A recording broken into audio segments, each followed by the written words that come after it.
Organ donation is a major health issue all around the world these days. Organ donation is an act when you volunteer to give your organs to other people who are in need of one. There are many advantages towards this issue. However, let's talk about some disadvantages of organ donation. Should organ donation be compulsory after death? Becoming an organ donor seems like a win-win situation. You grant life to someone and you are a hero at no costs. But you're giving up something when you decide to become an organ donor. First are your organs, of course. However, you also lose your right to be informed. Doctors don't have to tell you or your family to whom your organs are being donated or what would they do to your body while they harvest your organs. Let's move to the first argument.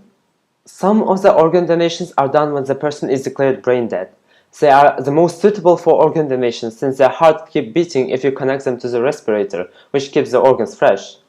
Before they declare you brain dead, they do various tests on you to make sure. In 1968, there was an additional test to check if the brain was emitting brain waves, which meant that your thinking part of the brain was still active. However, it was eliminated in 1971. In 1 out of 2 case studies, the patient will be providing emitting brain waves. This means that the patient will feel pain while the organs are being harvested. However, doctors say they are just simply reflexes. There was one case study in 1999, a professor of anesthesiology at the University of Washington were declared where a 30-year-old patient with severe head trauma began to breathe spontaneously after being declared brain dead when they were harvesting his organs. The physicians, however, continued the organ harvest. This action was inhumane, and therefore, if the scientists are going to do brain tests, they should make 100% sure that the person is dead. It is, after all, as my opponent says, that it's their responsibility to save your life. But if they say that they're just reflexes, then they're not doing the best at saving your life, are they? Many scientists say that being brain dead is as good as being dead. Notice, as good doesn't mean you're actually dead. According to an article from Kennedy Institute of Ethics Journal, the current approach to determining death is paternalistic and to some extent unjustified. The article says that what is human from scientific or normative perspective has nothing to do with what makes human alive or dead. Second argument, organ trafficking. If organ donation were made compulsory, it may cause more organ trafficking. Right now, people have free will to donate organs. If it becomes compulsory, then every person would be able to donate organs, which means you can get organs from basically anyone, and the organ donation says that people of all age can be an organ donor. This makes small children and old people very vulnerable to be the victims of organ trafficking. The poor people can also become victims of organ trafficking. Most cases reported that the victims were formally or informally forced into selling their organs and then were deceived and left without money. 60 years ago, when there was no such thing as organ donation, no one ever kidnapped or killed anyone for his or her organs. If organ donation is going to be compulsory, then there's going to be more accidents.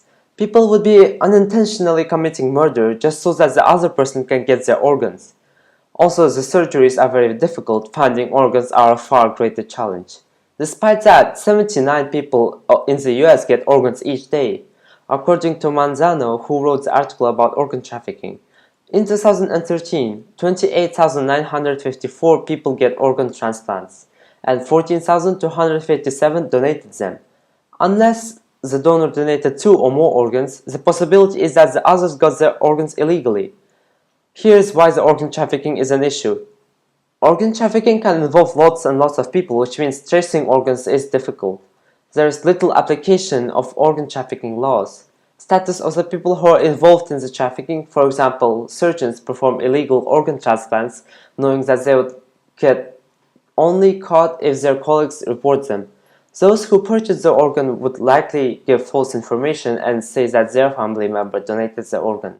Third argument, religion.